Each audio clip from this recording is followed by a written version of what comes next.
I cannot say much, but he called us and say if he can go and sparring with me and everything. I say, of course, right?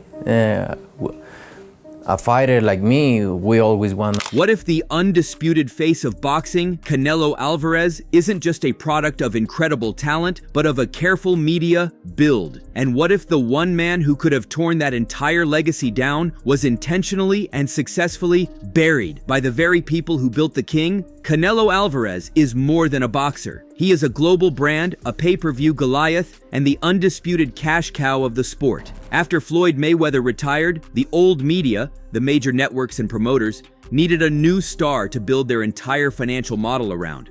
They found him in Canelo. He was talented, marketable, and brought the full support of the passionate Mexican fan base.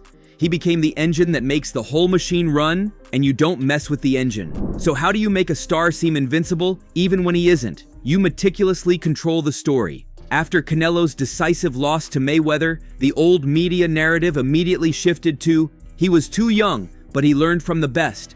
After the controversial first GGG draw, it became, he was the one pushing the action against a bigger man. This narrative shield protects the investment. This constant, subtle spinning conditions the casual audience to see him as the sport's unassailable center. Always question the story being told after a fight. It's often more important than the result itself. When a protected asset does lose decisively, the media's job switches from promotion to damage control. Look at the aftermath of the Dmitry Bivol loss. The narrative wasn't, he was outboxed by a master technician. The old media consensus, led by broadcast partners, was, he dared to be great, he was too small for the weight, and it was just a blip. This framing immediately delegitimizes the loss. It's a no-lose scenario for the star, while Bivol, the winner, received almost no promotional credit from the victory. But while the media was crowning its king, a monster was rising in the very same division, David Benavidez. He wasn't just another contender, he was an undefeated, high-volume wrecking ball. He was younger, bigger, and had a relentless pressure-fighting style. In gyms and in private, boxing insiders whispered the same thing. Benavidez was Canelo's kryptonite, the one style he would never want to face. Since the media couldn't ignore him, they had to reframe him. So why did the biggest fight in the division never happen? For years, the official narrative pushed by networks and promoters was simple. Benavidez was too high risk, too low reward. Every time his name was mentioned, the story was that he didn't bring anything to the table and wasn't a big enough name to deserve the Canelo payday. This was repeated so often that it became fact, even as Benavidez won title after title, becoming a two-time world champion. Benavidez gave them the perfect cover story. He wasn't a saint. His career was stalled by a suspension, and even worse, losing his title on the scales. This was the ammo the old media needed. They painted him as unprofessional and unreliable to justify keeping him away.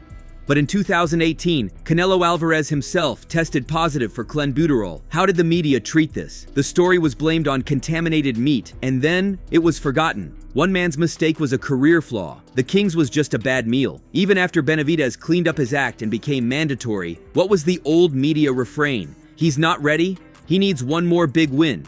His resume is still a little thin. This goalpost moving is the media's primary defensive maneuver. Yet when analysts picked Benavidez to beat other top foes, they cited his significantly better resume. He's experienced when he's fighting other threats, but not ready when he's calling for Canelo. This convenient contradiction is the media's most transparent lie. To truly bury a threat, you must present a different one that looks legitimate, but is secretly much safer. Enter Jermell Charlo. The old media machine celebrated this as a historic, undisputed versus undisputed matchup, but conveniently mumbled the fine print. Charlo was moving up 2 full weight classes, from 154 to 168 pounds. They sold a welterweight as a super middleweight threat. This was a masterful piece of media misdirection. It gave Canelo a big-name opponent, all while actively avoiding the actual mandatory challenger in his own division. As Benavidez cleaned up his act and kept destroying every opponent, he eventually became Canelo's mandatory challenger. The excuses were gone, but then a new excuse surfaced. Canelo himself stated that to fight Benavidez, he would demand an impossible sum, a rumored $150 to $200 million. It was an absurd figure that no promoter would ever pay. He had officially priced the monster out of the fight forever. If you can't discredit the man, just price him out of existence. We're at the halfway point, and if you're seeing how deep this media strategy goes, do me a favor and hit that subscribe button. We're tracking this story every single day, and I want to hear your take in the comments. Do you believe this was a smart business duck, or Canelo's right is the A-side? Let me know. Now let's get back to it. And that's when the berry was complete. With Canelo fighting other opponents and no path forward, Benavidez was finally forced to make a choice. Wait forever or move on. He moved up to 175 pounds to chase new titles, and in that exact moment, the media narrative flipped. Suddenly, the fight was dead because Benavidez had left the division. The problem had solved itself. They buried the man and then blamed him for being in the grave. But here's the twist. The old media machine is starting to break. For the first time, you have mainstream billion-dollar voices like Stephen A. Smith on ESPN going on tirades, calling the Benavidez situation a duck. But this isn't just about Benavidez. The entire foundation of media bias is being exposed, and it reveals a pattern. Look at the recent explosive interview between Andre Ward and ESPN's own Mark Kriegel.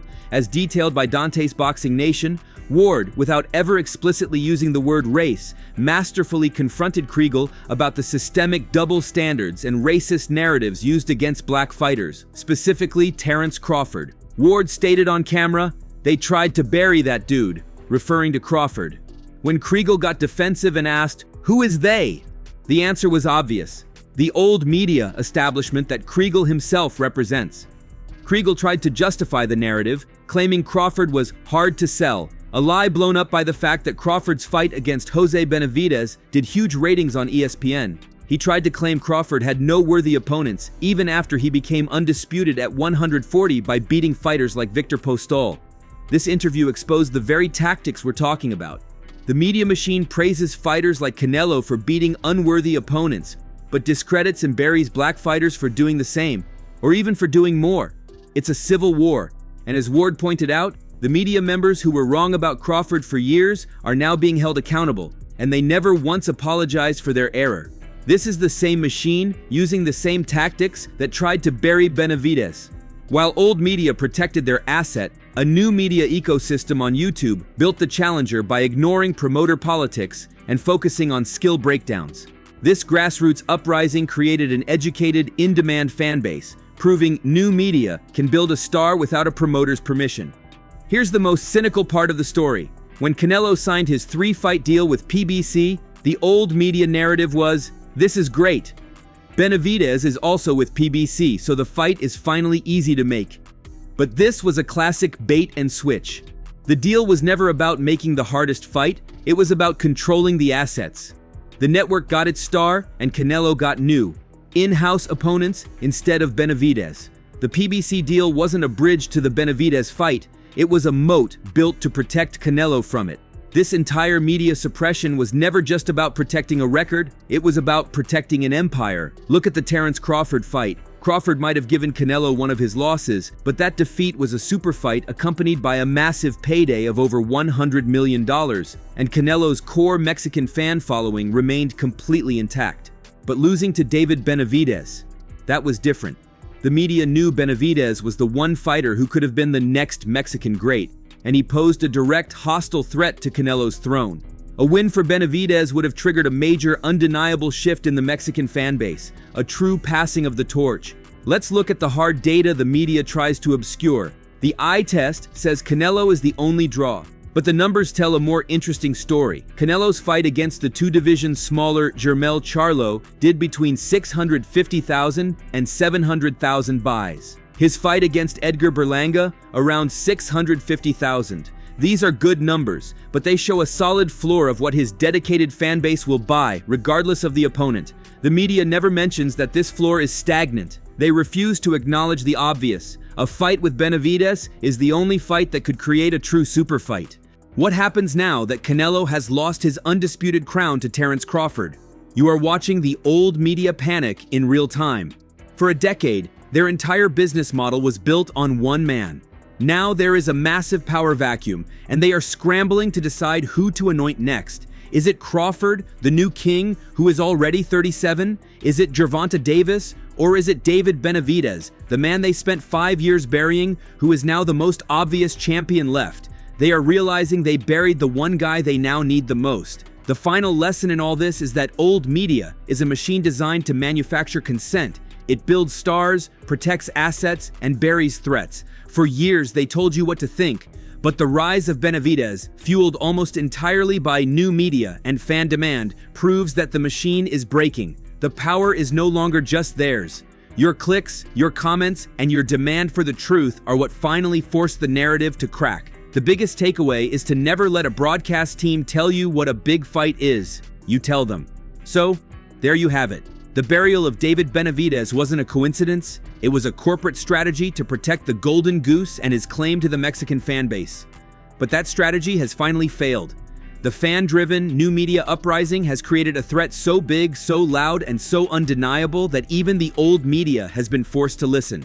The king has lost his crown, and the monster they tried to bury is now in line for the throne. So that's all from today's video. If you enjoyed it, remember to leave a like, subscribe, and ring that bell icon so you never miss our upcoming videos. And don't forget to share your thoughts in the comments section. Stay tuned, and we will catch you in the next video.